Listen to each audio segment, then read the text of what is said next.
हम जो है आप लोगों को यहाँ पर हैलो एल्केन का नामकरण यानी हैलो एल्केन का हम नाम किस तरह से लिखते हैं इसके बारे में हम आपको बता रहे हैं। इसके लिए सबसे पहले हम आपको बताएंगे कि ये जो हैलो एल्केन है ये क्यों इसको हैलो एल्केन कहा गया है। इस शब्द का नाम मतलब सबसे पहले समझ लीजिए कि हैलो एल्केन का मतलब क्या होता है। इसमें देखिए दो शब्द दिए गए हैं, एक है हैलो हैलो और एक है एल्केन एल्केन। हैलो और एल्केन दोनों को आपस में मिला करके बना है हैलो एल्केन। तो हैलो हैलो का मतलब होता है हाइड्रोजन। हाइड्रोजन में हाइड्रोजन एक परिवार होता है, तत्वों का समूह होता है हाइड्रोजन परिवार।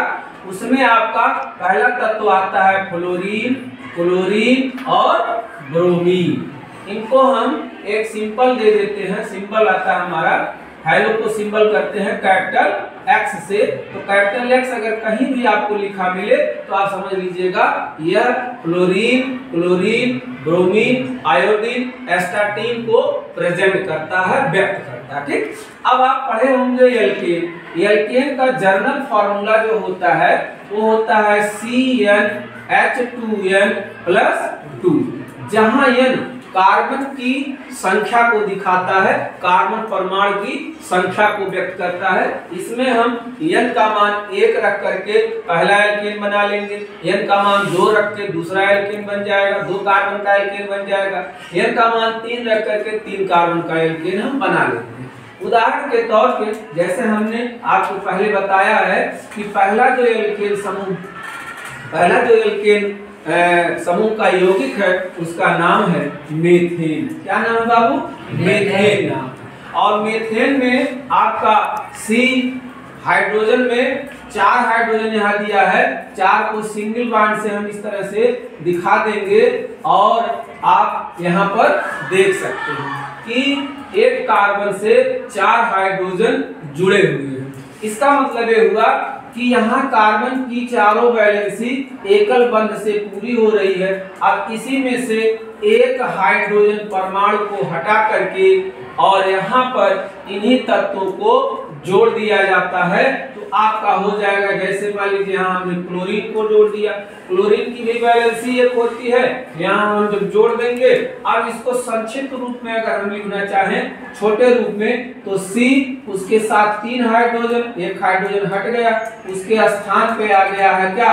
क्लोरीन। ठीक, तो ये हो गया आपका हैलो एल्केन समूह का एक यौगिक हो गया। अब इसका हम नाम लिखना सीखेंगे। तो सबसे पहले हमने आपको बताया यह मेथेन का व्युत्पन्न है, मेथेन का व्युत्पन्न यानी यह मेथेन से ही बना है तो इसके नाम में मेथेन जुड़ा होगा। अब इसका नामकरण करने के लिए सबसे पहले यहाँ जो हमारा एल्केन समूह का तत्व जुड़ा हुआ है उसका नाम है क्लोरीन। क्या नाम है? क्लोरीन। इसको हम पढ़ेंगे क्या? क्लोरो पढ़ेंगे। क्या पढ़ेंगे? क्लोरो। तो इसका नाम हम यहाँ पर लिखेंगे, सबसे पहले इसका नाम लिखेंगे, उसका नाम होगा क्लोरो। क्या नाम होगा? क्लोरो। और ये पहले हमारा क्या था? मेथेन था। CH4 को हम क्या पढ़ते थे? मेथेन पढ़ते से उसमें से एक हाइड्रोजन निकल गया है, इस नाते इसके नाम में कोई परिवर्तन नहीं होगा, वही नाम लिखा जाएगा क्या? मेथेन। क्या लिखा जाएगा? मेथेन। तो इस तरह से इसका नाम जो हो जाएगा क्लोरो मेथेन हो जाएगा। क्या हो जाएगा? Chloro methane. इसी तरह से यहाँ पर आप अगर ब्रोमीन को रख देते हैं जैसे CH3Br क्या रख देते हैं? CH3Br रख देते हैं। अब कोई पूछे इसका क्या नाम है तो बिल्कुल इसी तरह से आपका सेम वही फार्मूला है, केवल क्लोरीन के स्थान पर ब्रोमीन आ गया है तो ब्रोमीन नहीं पढ़ेंगे, इसका नाम पढ़ा जाएगा, ब्रोमीन को हम ब्रोमो पढ़ेंगे। क्या पढ़ेंगे? ब्रोमो। क्या पढ़ेंगे? ब्रोमो।